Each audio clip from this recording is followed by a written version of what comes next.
Books जो हमारे life का एक महत्वपूर्ण हिस्सा है, एक नॉलेज का सोर्स है, जो कभी मनोरंजन का एक बेहतरीन साधन भी होता है और जो हमें नई दुनियाओं और विचारों का अनुभव कराती है। पर क्या हो अगर कोई ऐसी बुक जिसे पढ़ना मना हो, जिसे आपसे छुपा के रखा हो, जिसे पढ़ने से आपके साथ भयानक चीजें होने लगे, आपके साथ कुछ डार्क एंड अनहोली एक्सपीरियंस होने लगे। मैं आज आपको ऐसी 3 बुक्स के बारे में बताना चाहूँगा जो अनसुनी, अनदेखी है, जिन्हें स्पिरिचुअली ही नहीं बल्कि लीगली भी पढ़ना मना है। अगर आप इन जैसी चीज़ों में दिलचस्पी रखते हैं, इन पे विश्वास करते हैं, तो हमारे साथ आखिर तक जरूर बने रहिए। हमारे लिस्ट की पहली बुक को 16वीं शताब्दी में भारत में ही लिखा गया। इस ग्रंथ को एग्जैक्टली कब और किसने लिखा ये किसी को नहीं पता। इस ग्रंथ की कोई भी ओरिजिनल कॉपी आज मौजूद नहीं है। कुछ है तो इससे जुड़ी हुई डरावनी और रहस्यमयी कहानियां जो महाराष्ट्र के कोकण रीजन में काफी प्रचलित है। दोस्तों, मैं बात कर रहा हूँ नीलावती ग्रंथ की। कहते हैं इस ग्रंथ को पढ़ने के बाद आप पेड़ पौधे और जानवरों की भाषा जान सकते हैं और उनसे बात भी कर सकते हैं, और उनसे बात करने के बाद शायद वो आपको एक रहस्यमयी खजाने का पता बता दे।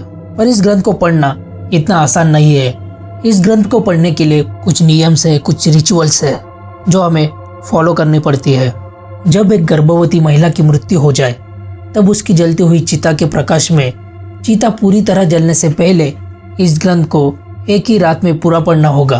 अगर आप इस ग्रंथ को पढ़ के पूरा खत्म ना कर पाए तो आपका दिमागी संतुलन खराब हो सकता है, नहीं तो आपकी अचानक मृत्यु भी हो सकती है। इस ग्रंथ में एक नीलावती नाम के यक्षिणी की कहानी है जो पेड़ पौधे और जानवरों से बात कर सकती थी। एक दिन नीलावती को जंगल में 2 नेवलों की जोड़ी मिलती है। उनकी कुछ मदद करने के बाद वो नेवले नीलावती को एक गुप्त खजाने के बारे में बताते हैं। नीलावती के पति को ये सब बात समझती है और वो नीलावती से ये भाषा सीखने की जिद करता है। नीलावती अपने पति की जिद मान लेती है और उसे पेड़ पौधों और जानवरों से बात करने वाली ये भाषा सिखा देती है। पर नीलावती का पति काफी लालची होता है और वो धोखे से नीलावती को मार देता है। पर खजाना मिलने से पहले ही उसके पति की भी रहस्यमय तरीके से मृत्यु हो जाती है। ये ग्रंथ अघोरी होने के कारण जनता में अंधविश्वास ना फैले, इसलिए अंग्रेज सरकार ने 18वीं शताब्दी में इस ग्रंथ को बैन कर दिया और इसकी सारी कॉपीज जला डाली। The second book of our list is the Satanic Verse by writer Salman Rushdie, जिसे लिखा गया था साल 1988 में।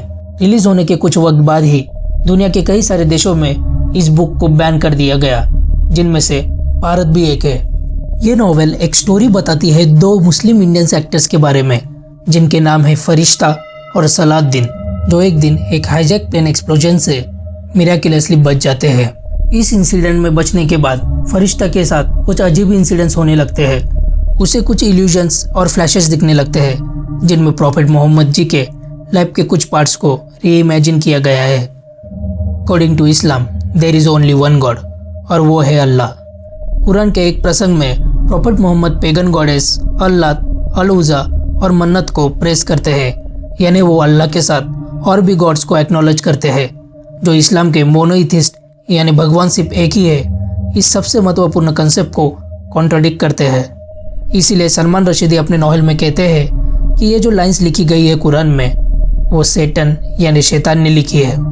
सलमान रशीदी के इस लिखान के वजह से उन पे काफी सारी नाराजगी जताई गई और इस बुक का कठोर विरोध किया गया। 1989 में ईरान के सुप्रीम लीडर अयतुल्ला रूहुल्लाह ने सलमान रशीदी के खिलाफ फतवा जारी किया। उसके बाद उनके ऊपर कई सारी हत्या के अटेम्प्ट हुए। रिसेंटली साल 2022 में न्यूयॉर्क के एक प्रोग्राम में किसी 22 वर्षीय युवा ने स्टेज पे उनको मल्टीपल टाइम स्टैब किया, पर वो किसी तरह इस हमले से बच गए। अब हम हमारे लिस्ट की आखिरी किताब के बारे में बताना चाहेंगे। कहते हैं इस किताब को खुद डेविल यानी शैतान ने सिर्फ एक रात में लिखा है, इसीलिए इसको द डेविल्स बाइबल भी कहा जाता है। इसे पढ़ने से आपके जीवन में कई सारे संकट और मिसफॉर्चून्स आते हैं, और ये भी कहा जाता है कि ये बुक पढ़ने के बाद आप अपना सोल डेविल को सौंप देते हैं। दोस्तों, मैं बात कर रहा हूँ कोड गीगास के बारे में। इस ग्रंथ की लंबाई 36 इंच विड्थ 20 इंच और थिकनेस 8 इंच है। इस संपूर्ण किताब का पूरा वजन 78 केजी है। कहा जाता है इस बुक के पेजेस एनिमल स्किन से बनाए गए हैं। ग्रंथ में 310 पन्ने हैं जो पहले 320 हुआ करते थे। कहा जाता है इन 10 मिसिंग पेजेस में कुछ ऐसी डार्क और मिस्टीरियस इंफॉर्मेशन है जो आपको डेविल तक पहुंचा सकती है।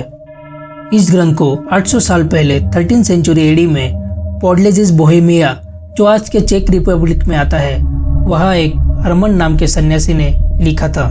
हरमन एक सन्यासी था जो पॉडलेजिस के एक मॉनेस्ट्री में रहता था। मॉनेस्ट्री में कुछ डार्क प्रैक्टिसेस करने की वजह से उसको मृत्युदंड की सजा हुई। इसलिए सन्यासी ने डर से मारे मुख्य प्रीस्ट से माफी मांगना शुरू किया और उनसे कहा अगर वो उसे छोड़ दे तो वो एक ही रात में एक ऐसा ग्रंथ लिखेगा जिसे आज तक किसी ने नहीं लिखा होगा, जो ह्यूमैनिटी के प्रगति का एक कारण बनेगा। मुख्य प्रीस्ट सन्यासी के इस शर्त को मान लेते हैं और उसे एक रात तक का समय देते हैं, जिसके बाद अगर शर्त पूरी ना हुई सन्यासी को मार दिया जाएगा। सन्यासी कारागार में ही अपना काम शुरू करता है, पर उसको जल्दी ही समझ में आता है कि वो एक किताब एक रात में खत्म नहीं कर पाएगा। और जब सुबह होने में ज्यादा वक्त नहीं बचा, सन्यासी ने डर से लूसीफर यानी सेटन का आह्वान किया।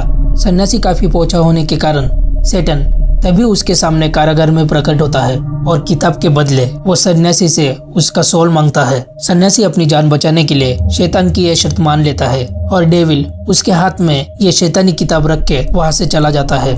इस ग्रंथ के पहले ही पन्ने पे शैतान की प्रतिमा मिलती है। इसमें शैतान की पूजा कैसे की जाए इसके बारे में ही इंफॉर्मेशन मिलती है और उसी के साथ बाइबल की बुक ऑफ जेनेसिस की इंफॉर्मेशन भी इस ग्रंथ में थी। शैतानी किताब को बाद में मॉनेस्ट्री में ही रखा जाता है। कुछ सालों में मॉनेस्ट्री के दूसरे सन्यासियों की एक एक करके मृत्यु हो जाती है। इसके कारण इस बुक को सेल्डेक में एक दूसरी मॉनेस्ट्री को बेच दिया जाता है। उस मॉनेस्ट्री में भयंकर महामारी के कारण बहुत सारे लोगों की मौत हो जाती है। उसके बाद इस किताब को साल 1594 में प्राग के राजा रुडोल्फ II को दे दिया जाता है एक गिफ्ट की तरह। राजा को दिलचस्प चीजें रखने का शौक होता है, इसीलिए वो ये गिफ्ट एक्सेप्ट कर लेता है। और कुछ ही वक्त बाद राजा के कुछ खास लोग उसी के खिलाफ एक षड्यंत्र रचते हैं और राजा को अपनी सत्ता से हाथ धोना पड़ता है। बाद में 1648 में एक युद्ध के दौरान स्वीडन सेना इस किताब को लूट लेती है और उसे महारानी क्रिस्टीन को सौंप दिया जाता है। पर यह किताब महारानी को भी नहीं बख्शती, उन्हें भी अपनी सत्ता गंवानी पड़ती है और वो रोम चली जाती है।